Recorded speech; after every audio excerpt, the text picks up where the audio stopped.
नमस्कार दोस्तों, राधे राधे। मैं नीरज जंगवा। तो अपने घर से मैं जा रहा हूँ नतवा खान के लिए। ये मंदिर का मुख्य प्रवेश द्वार है और सभी भक्ति धीरे धीरे यहाँ पर इकट्ठे। ये है देवी थान, जो कि देवी माता का मंदिर है। तो यहाँ पर से देवों को तैयार किया जाता है और देवों को स्नान करा करके यहाँ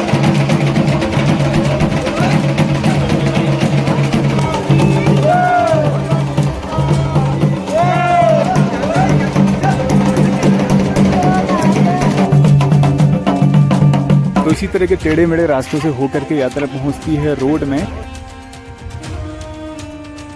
सकते हैं इस तरह से सभी लोग मिल करके भोजन कर रहे हैं। आदि शक्ति के रूप में यहाँ पे माता वाराही विराजमान है। चलिए प्रवेश करते हैं अनंत वैली में। ये चंपावत की मेन मुख्य मार्केट है और पूरी गैलरी घंटियों से लदी पड़ी है। देख सकते हैं दोनों दाएं और बाएं घंटियां। सामने है मुख्य मंदिर। नमस्कार दोस्तों, राधे राधे। मैं नीरज जंगवाल नंदन कानन होम स्टे मुक्तेश्वर से आप सभी का हार्दिक स्वागत करता हूं अपने YouTube channel Nandan Kanan home stay में। तो आज मैं जा रहा हूं श्री झांकर सेम यात्रा में और नतवा खान गांव से यात्रा जारी है, जिसे जातुर यात्रा बोलते हैं। तो यात्रा का प्रथम पड़ाव होगा चंपावत। चंपावत में गोलू देवता का मंदिर, जिन्हें न्याय का देवता बोलते हैं। और दूसरा पड़ाव होगा श्री झांकर सेम मंदिर, जिसे मामू का मंदिर बोलते हैं, क्योंकि श्री झांकर सेम जी में जो सेम जी विराजमान है उनको सभी देवताओं के मामा और इवन गोलू देवता के मामा के रूप में उनको पूजा जाता है। तो इसलिए सारे देवताओं का से नैनीहाल मालाकोट भी बोलते हैं।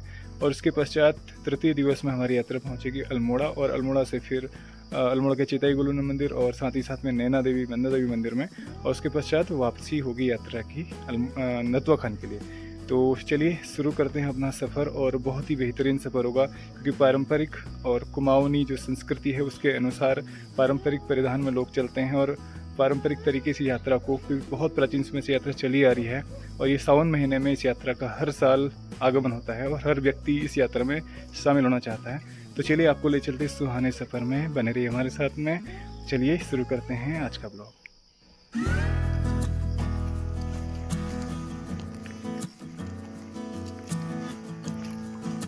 तो अपने घर से मैं जा रहा हूँ नतवा खान के लिए और नतवा खान से यात्रा प्रारंभ होगी और प्रारंभ होकर के चंपावत के लिए प्रस्थान करेगी।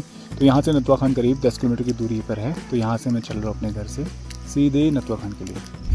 नतवा खान जाने में हमारे घर से जो रास्ता पड़ता है, बीच में दाड़ीमा का गाँव आता है और दाड़ीमा गाँव में ना दोनों तरफ आपको बगीचे मिलेंगे और बहुत हरी भरी वादियाँ देखने को मिलती हैं। बहुत सुहावना सफ़र होता है यहाँ से जब हम इस तरफ जाते हैं, क्योंकि पूरी वैली ऐसी ना, पूरे दोनों तरफ रोड की साइड में खेत हैं और खेतों में बहुत सुंदर यहाँ पे फल लगे रहते हैं।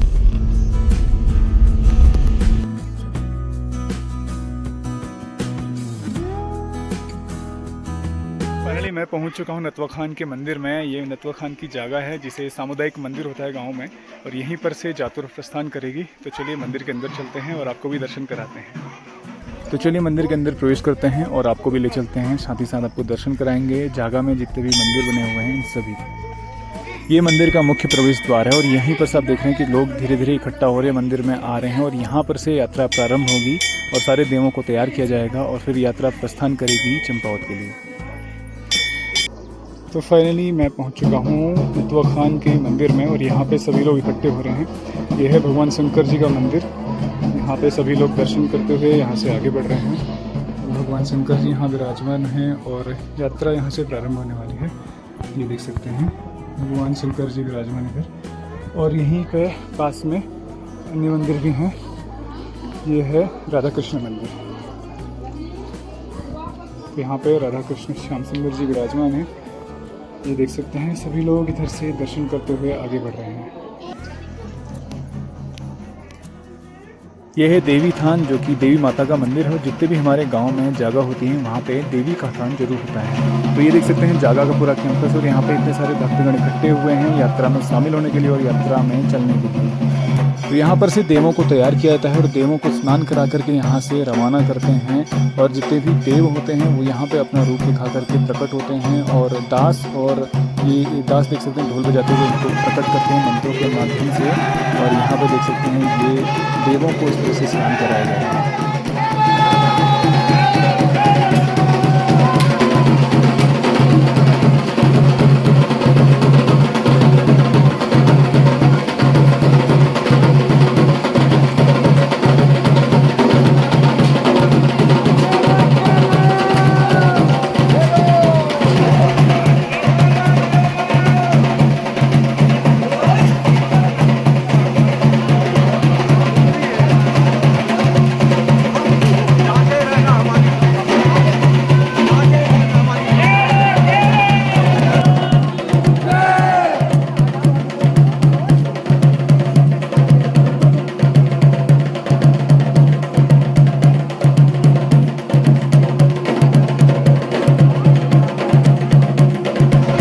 यात्रा होती है हर साल निकलती है श्रावण मास में, और विशेष रूप से श्रावण मास में झाकर सेम यात्रा होती है। लेकिन नटवाखान से, क्योंकि नटवाखान में गोलू देवता के डंगरिए बहुत हैं, इसलिए यहाँ से यात्रा विशेष रूप से चंपावत जाती है और चंपावत से फिर आती है झाकर से मंदिर में।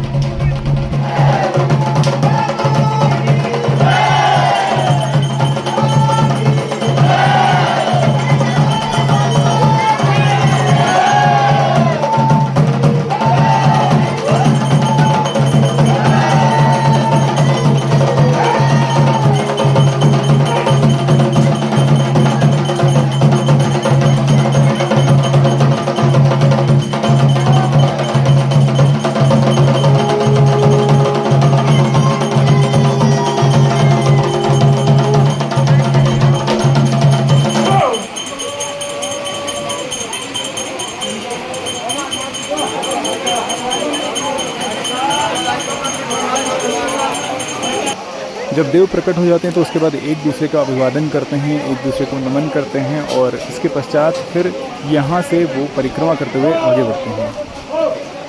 और सबसे इंटरेस्टिंग बात यह है कि पूरी यात्रा को जो गाइड करते हैं और जो मार्गदर्शन करते हैं वो ये देव ही मार्गदर्शन करते हैं। उन्हीं के निर्देशों के अनुसार पूरी यात्रा रहती है, और जैसे जैसे वो आदेश देते हैं वैसे वैसे यात्रा आगे चलती है।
आगे बढ़ रहे हैं और परिक्रमा करते हुए चल रहे हैं। और सबसे पहले यहाँ पे दास चलता है और दास के पीछे सारे देव चलते हैं, उनके पीछे पूरी जनता चलती है। जितने भी गांव के मुख्य मंदिर होते हैं सभी की परिक्रमा करते हुए यात्रा आगे बढ़ती है। और यहाँ पे ऐसी मान्यता है कि 5 परिक्रमा की जाती हैं, जिसमें जाते समय या तो 2 या फिर 3 की जाती है और आते समय जितनी बची होंगी वो पूरी की जाती है।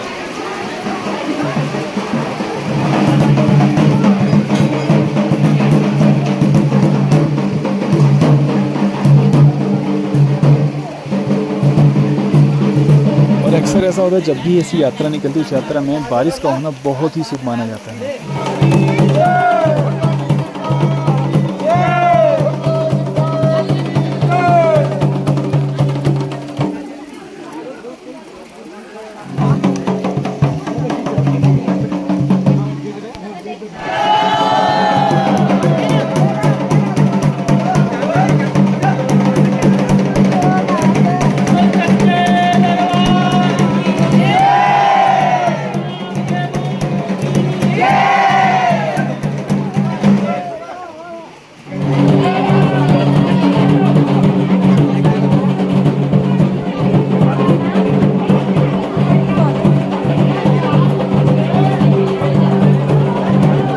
सारी परिक्रमा हो चुकी हैं और यहाँ से अब यात्रा सीधे चल रही है रोड के लिए। और रोड में सभी अपने वाहनों में, रथों में सवार होकर के चलेंगे आगे की यात्रा में। देख सकते हैं कितने सारे भक्त लोग हैं, सभी अपने पारंपरिक पहनावे में हैं। विशेष रूप से देखिए माताओं को सभी अपना लगभग पिछोड़ा पहने हुए हैं। और जो हमारे उत्तराखंड की संस्कृति है, हमारी कुमाऊँ की संस्कृति है, उस परिधानों में सभी लोग यहाँ से चल रहे हैं। तो बहुत ही भव्य लगता है ये सब देखना।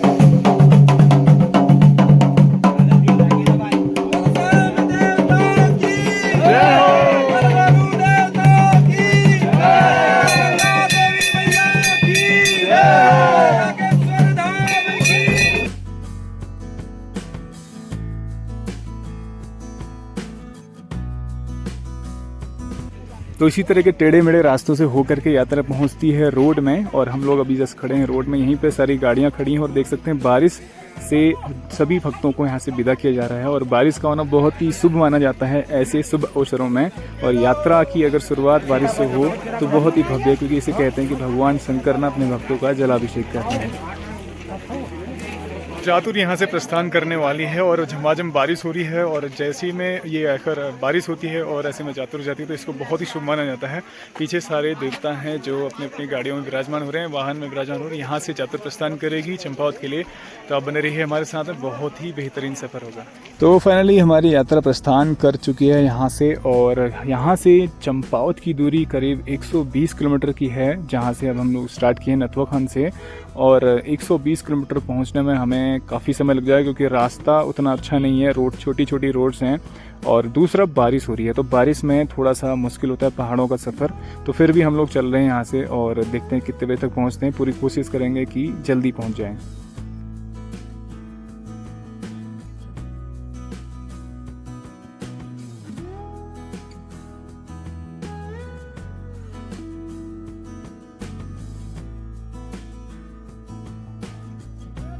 तो हमारी यात्रा भी पहुंच चुकी है भटेलिया मार्केट में। ये भटेलिया मार्केट जो है लगभग मुक्तेश्वर क्षेत्र का सबसे बड़ा सेंटर पॉइंट है और इसी जंक्शन पॉइंट भी कह सकते हैं। यहाँ से धनाचुली, हल्द्वानी, नैनीताल, मुक्तेश्वर सभी के लिए रोडें अलग अलग कट जाती हैं। तो यहाँ से हम लोग आगे बढ़ रहे हैं और यहाँ से भी करीब 110 किलोमीटर की दूरी अभी रह चुकी है चंपावत की गुलजू के धाम की।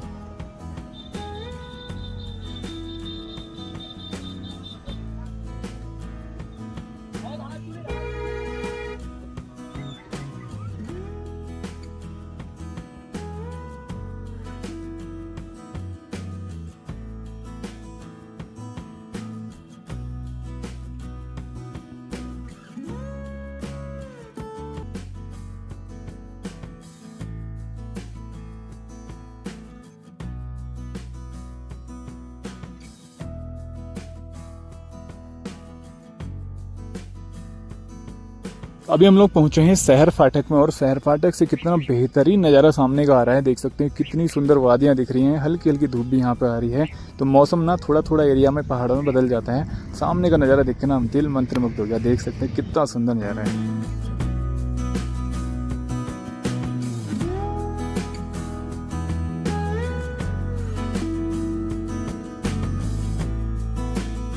तो ये है शहर फाटक की मार्केट और शहर फाटक से आगे चंपावत के लिए रास्ता चले जाता है और यहीं से अगर बाईं साइड चलते हैं तो यहाँ से रास्ता चले जाता है सीधे अल्मोड़ा के लिए। तो यहाँ से भी काफ़ी दूरी है अभी, क्योंकि चंपावत यहाँ से आगे हम चलेंगे तो पहले देवीधुरा आएगा, उसके बाद जो है लोहाघाट, उसके बाद चंपावत आएगा।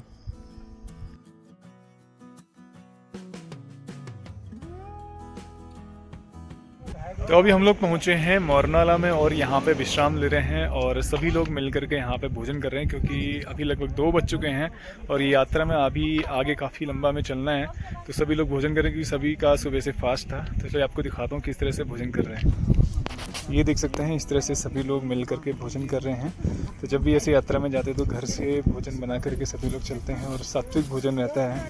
सभी लोग यहाँ पे देखें किस तरह से बैठे हैं। ये रोड के बिल्कुल किनारे ही बैठे हैं क्योंकि ऐसी कोई व्यवस्था नहीं रहती है।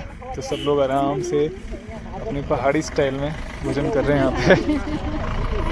ये देख सकते हैं रोड में गाड़ियाँ भी चल रही हैं बट यहाँ पे फिर भी आराम से भोजन किया जा रहा है। चलिए आप भी आनंद लीजिए भोजन का।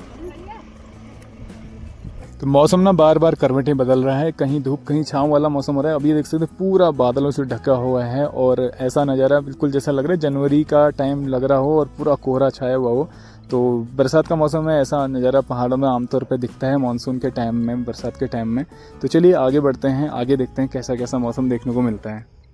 तो अभी हम लोग पहुंच चुके हैं वालिग में और वालिग से चंपावत जनपद में हम प्रवेश कर रहे हैं और यहाँ से आगे आप देख सकते हैं मौसम कितना बेहतरीन मौसम हो चुका है। पूरे बादल हट चुके हैं और आसमान भी बिल्कुल नीला नज़र आ रहा है और सामने देखिए कितनी हरी भरी वादियाँ दिख रही हैं। हालांकि रोड बहुत छोटी है बट यह है कि सफ़र जो नज़ारे दिख रहे हैं ना, नज़ारे ये सफ़र में अगर रोड ख़राब भी हो, नज़ारे से बेहतरीन होना तो सफ़र का आनंद अलग ही आता है। तो बहुत सुंदर नज़ारे आ रहे हैं और इन्हीं नज़ारों के साथ हम लोग आगे बढ़ रहे हैं अपने सफ़र में।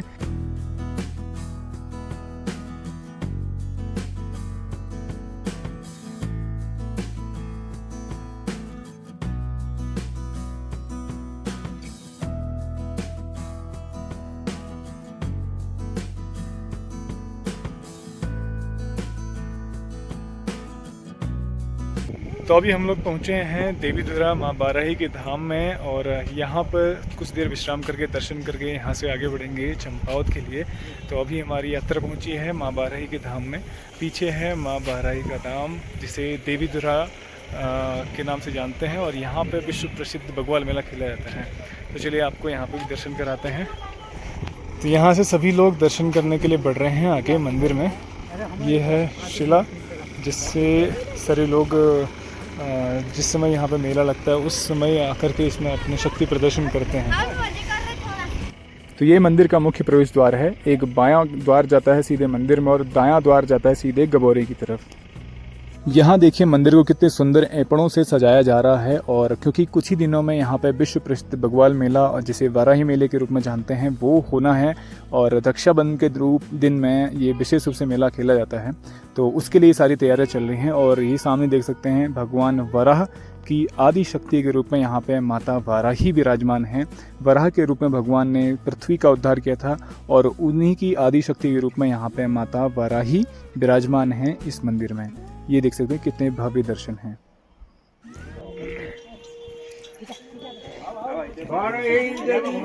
तो यहाँ से सभी लोग आगे बढ़ रहे हैं मंदिर में दर्शन करने के लिए।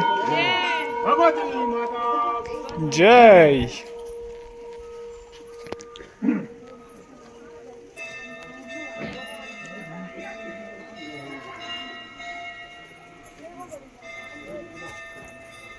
गोपी दी कहाँ गई? अस्पताल से कहाँ है?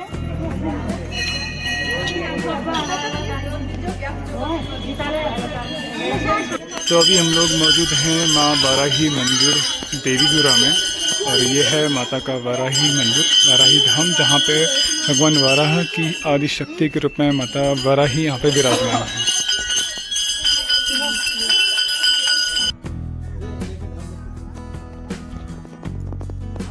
यही वो ग्राउंड है जिसे खेती खान दुबाचौड़ के नाम से जानते हैं, और इसी में विश्व प्रसिद्ध बग्वाल मेला खेला जाता है। और 4 खामें आती हैं, 4 खामें मिलकर के यहाँ पे बग्वाल मेले में पार्टिसिपेट करते हैं। तो ये है देवीधुरा का पूरा क्षेत्र, आप देख सकते हैं। सामने पूरी मार्केट है और पीछे है मंदिर।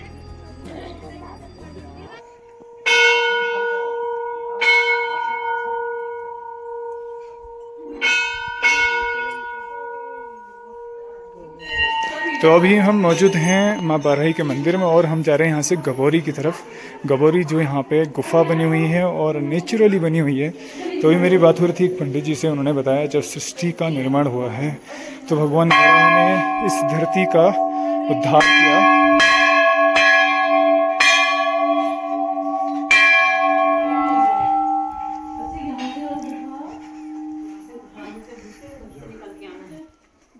तो जब भगवान ने सृष्टि का, इस पृथ्वी का उद्धार किया था, उस समय ये भगवान की आदि शक्ति के रूप में यहाँ पे माता वाराही, भगवान वराह की आदि शक्ति के रूप में यहाँ पे प्रकट हुई। और ये जो गबोरी है ये प्राकृतिक रूप से बनी हुई है, इसको किसी मनुष्य ने नहीं बनाया है। ये विशाल शिलाएँ आप देख सकते हैं, ये इसका प्रमाण है कि ये नेचुरली, मतलब अपने आप बनी हुई हैं, स्वतः बनी हुई हैं। और यहाँ पे ये दर्शाया गया। तो ये गबोरी है, देख सकते हैं। यहाँ से इसमें अंदर प्रवेश करते हैं इस तरह से। बहुत छोटी और संकरी गबोरी है। चलिए आपको दर्शन कराते हैं। 30 शिलाओं के बीच से होते हुए हम लोग अंदर आ रहे हैं। ये गबोरी है, शक्तिपीठ यहाँ से। और ये मुख्य गबोरी है जहाँ पे भगवान की आदिशक्ति के दर्शन होते हैं, लेकिन अभी यहाँ पे दर्शन बंद हैं, तो वस्त्र से ढका हुआ है। और पंडित जी ने मुझे बताया था कि यहाँ पे माता रानी का और भगवान का जो, जब उन्होंने पृथ्वी को उठाया था अपने थूथन पे, क्योंकि वराह अवतार में थे, तो उस थूथन का यहाँ पे वो प्रतीक दिखता है, उनका रूप यहाँ पे दिखता है। तो अभी मैं मौजूद हूँ इस गबोरी के अंदर, और विशाल शिलाखंडों के बीच में गबोरी है, और यहाँ से बिल्कुल ऐसे झुक करके तिरछा निकलना पड़ रहा है। ये देख सकते हैं, बहुत सक्रिय गबोरी है। और ये गुफा है, आदिशक्ति माता इसी में विराजमान है। ये मुख्य मंदिर है यहाँ पे वाराही धाम में। बाहर निकलने के बाद यहाँ से पीछे से आपको दिखाता हूँ, ये विशाल शिलाखंड। तो इसकी परिक्रमा करते हुए यहाँ से वापस निकलते हैं। ये देख सकते हैं, बहुत विशाल शिलाखंड हैं, और इसी में पीछे इन्हीं दोनों शिलाखंडों के बीच में जो है गबोरी बनी हुई है। और यहाँ से ये अनंत वैली के रूप में इसे जानते हैं, और यहाँ से परिक्रमा करते हुए वापस पहुँचते हैं। और ये जो है आदिशक्ति का स्वरूप है यहाँ पे। और यहीं से वापस चल करके हम लोग उधर चलते हैं। और पंडित जी ने बताया था कि यही मुख्य मंदिर है, और पहले ये मौजूद था। बाद में जो मंदिर है वो बाद में बनाया गया है, मनुष्य के द्वारा निर्मित है, बट ये जो है प्राकृतिक रूप से बना हुआ है। तो चलिए प्रवेश करते हैं अनंत वैली में। और ये गुफा है जहाँ गबोरी से मंदिर से होते हुए आए, और यहाँ से हम लोग वापस परिक्रमा करते हुए जा रहे हैं। तो ये माता रानी की आदि शक्ति का स्वरूप है। और यहाँ से हम लोग गए थे और यहाँ पे माता आदि शक्ति के रूप में यहाँ विराजमान है। तो गबोरी से अभी वापस चल रहे हैं और इसके बाद आगे हम लोग जाएंगे चंपावत। काफ़ी लंबा सफ़र अभी बचा हुआ है, बने रहिए हमारे साथ में, पूरी वीडियो को एंजॉय कीजिएगा। तो देवीधुरा से आगे हम बढ़ रहे हैं सीधे लोहाघाट के लिए और लोहाघाट से हम जाएंगे चंपावत के लिए। तो आगे का सफ़र भी बहुत आनंददायक होगा, रोमांचकारी होगा और बहुत बेहतरीन होगा। तो आप इसी तरह से हमारे सफ़र में बने रहिए। चलिए आगे बढ़ते हैं।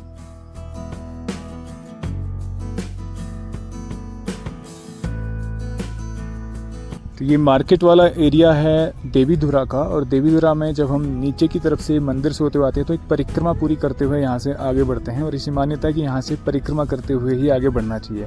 तो मार्केट से होते हुए हम लोग आगे बढ़ रहे हैं सीधे लोहाघाट के लिए।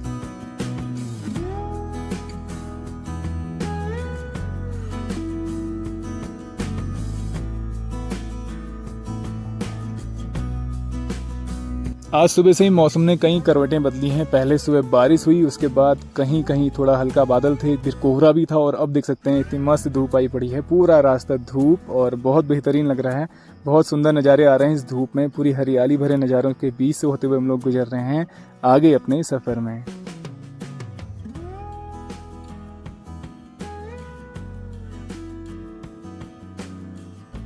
तो अभी हम लोग पहुंच चुके हैं लोहाघाट से कुछ किलोमीटर पहले, और सामने बिल्कुल पहाड़ में देख सकते हैं ये है बाणासुर का किला, विश्व प्रसिद्ध बाणासुर का किला। और रावण और बाणासुर का संवाद तो आपने सुना होगा, तो उसी का बाणासुर का ये किला है। और इसी किले में यहाँ पे बाणासुर रहते थे, और ये बिल्कुल लोहाघाट के निकट है। और यहाँ देख सकते हैं कितना मैदान एरिया, और ऐसा कहा जाता है ये जो बाणासुर था उसके अंडर ये सारे एरिया था, और सारे लोग किसान काश्तकार जो भी थे उसको कर देते थे। तो यहाँ से हम लोग आगे बढ़ रहे हैं लोहाघाट के लिए।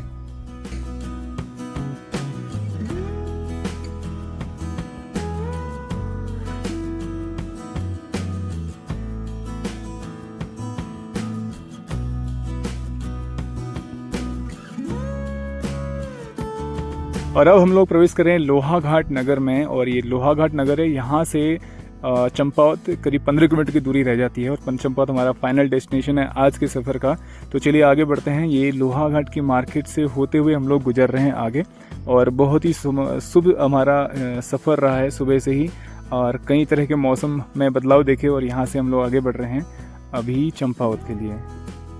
ये मुख्य बाज़ार है लोहाघाट का, और लोहाघाट, इसका नाम लोहाघाट क्यों पड़ा इसका इतिहास अभी मालूम नहीं है, लेकिन लोहाघाट काफ़ी प्रसिद्ध है अपने यहाँ के प्राकृतिक सौंदर्य के लिए। और यहाँ से सीधे पिथौरागढ़ के लिए एक रास्ता चले जाता है, और एक रास्ता जाता है चंपावत टनकपुर के लिए, और इसके बाद नेपाल आगे लग जाता है। ये मेन चौराहा है जहाँ से लेफ्ट साइड चलते हैं तो पिथौरागढ़ आता है, और राइट साइड चलने में हम लोग आगे बढ़ रहे हैं सीधे चंपावत के लिए। तो ये ऑल वेदर रोड बनी हुई है जो बीआरओ के अंडर है, और ये कनेक्ट करती है टनकपुर को पिथौरागढ़ से, और बीआरओ इसको मेंटेन करता है। आप देखते हैं कितनी सुंदर रोड बनी हुई है। अभी तक तो हम बिल्कुल ख़राब रोड से होते हुए आ रहे थे, और लेकिन अभी पूरी डबल रोड है और बहुत अच्छी रोड बनी हुई है। यहाँ से चंपावत तक का रोड बहुत ही बेहतरीन है, और ये पूरा टनकपुर तक शायद ऐसी ही बनी हुई है।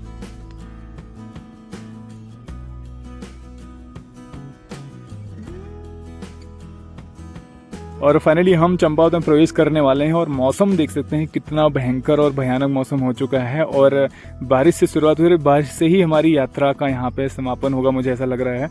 और यहाँ पे चंपावत में गोलजू के धाम में बारिश ही हमारा स्वागत करेगी, ऐसा महसूस हो रहा है, क्योंकि भयंकर मौसम हो जाएगा, बिल्कुल काले घनघोर बादल लगे हुए हैं। चलिए जो भी होगा देखा जाएगा, और आगे बढ़ते हैं अपने सफ़र में।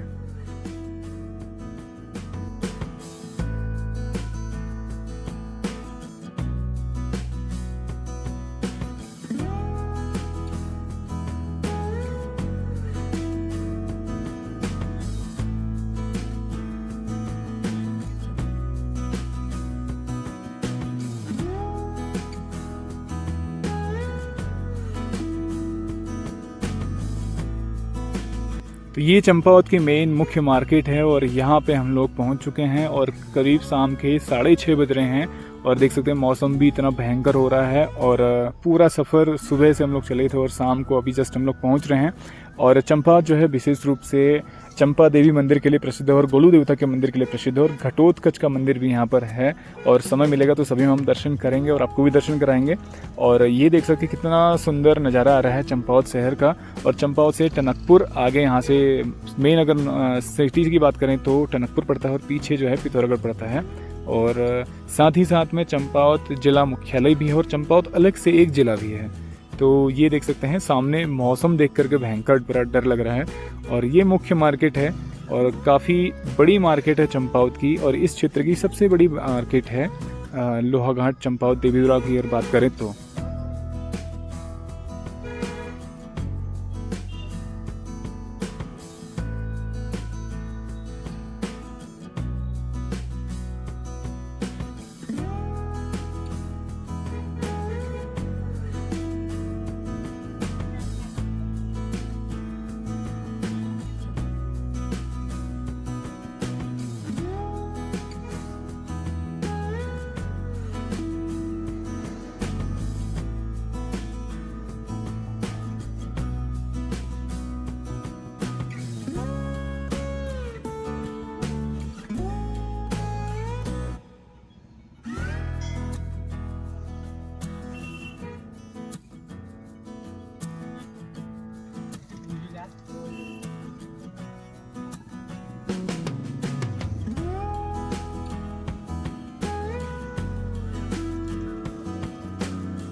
तो चंपावत मार्केट से हम लोग आगे बढ़ रहे हैं गोलजू मंदिर के लिए। हालांकि दो रास्ते हैं, एक बिल्कुल मार्केट के पास से ही रास्ता है, लेकिन वो रास्ता अभी ख़राब हुआ है तो उस रास्ते में अभी बैरिकेड लगे हुए हैं, रास्ता बंद है।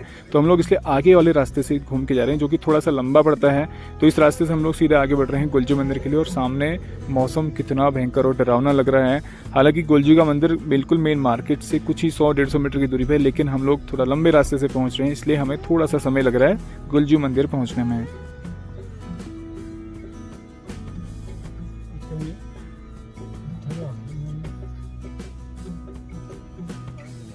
तो फाइनली शाम का समय हो रहा है और हम लोग पहुंच चुके हैं चंपावत में। पीछे है गोलू देवता का मंदिर और अभी कुछ हमारे सदस्य आने बाकी हैं। तो जैसे ही पहुंच जाएंगे तो हमारी जातुर यहाँ से प्रस्थान करेगी मंदिर के लिए। तो आज यहीं पर विश्राम होगा और यहीं रात्रि में बहुत सुंदर कार्यक्रम होंगे, शुरुआत भी होगी और साथ ही साथ में पारंपरिक झोड़ा गायन भी होगा। तो आप बने रहे साथ में, बहुत ही शानदार ब्लॉग होगा आगे भी। तो मेरे सामने है गोलू देवता का मंदिर चंपावत में, जिन्हें गोलजू भी कहते हैं यहाँ पे। तो हम चल रहे हैं मंदिर के अंदर और आपको भी दर्शन कराते हैं श्री गोलू देव जी के। तो गोलू देवता को यहाँ पे गोलजू कहते हैं और गोलजू प्यार से कहा जाता है। गोलजू मतलब गोलू देवता को, गोलू जी को गोलजू के रूप में हम लोग अपनी लोकल पढ़ाई भाषा में ऐसे बोलते हैं। तो प्यार से गोलजू के दरबार में हम लोग पहुँच चुके और अंदर प्रवेश कर रहे हैं। तो यहाँ पे भी बहुत बड़ी बड़ी विशाल घंटियाँ हैं और साथ ही साथ में ये पूरी गैलरी घंटियों से लदी पड़ी है, देख सकते हैं दोनों दाएं और बाएं घंटियाँ। और सामने है मुख्य मंदिर, ये है मुख्य गैलरी और इस गैलरी से सीधे होते हुए अंदर पहुंचते हैं गोलू जी के, गोलू देवता के दरबार में।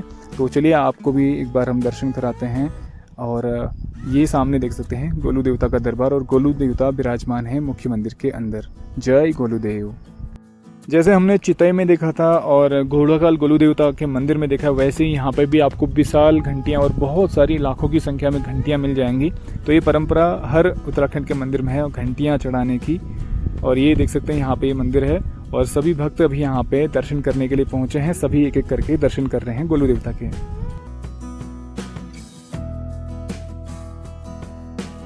तो अभी मैं मौजूद हूँ गोलजू मंदिर चंपावत में, जो कि गोलजू का जन्मभूमि है। गोलजू यहाँ प्रकट हुए और इसके बाद यहाँ से वो अन्य क्षेत्रों में गए और वहाँ पर जा कर के उन्होंने अपनी गद्दियाँ लगाई।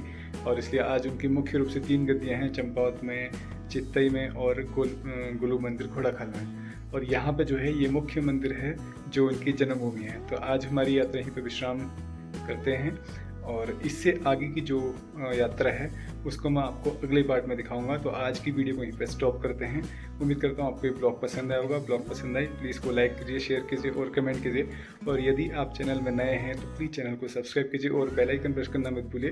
बेल आइकन प्रेस कीजिए ताकि कोई भी हमारा नया ब्लॉग पब्लिश होता है तो नोटिफिकेशन के माध्यम से आपको मिल जाएगा। तो हमेशा से हमारे साथ ऐसे बने रहने के लिए आपका बहुत बहुत धन्यवाद। मिलते हैं नए ब्लॉग में, तब तक के लिए राधे राधे।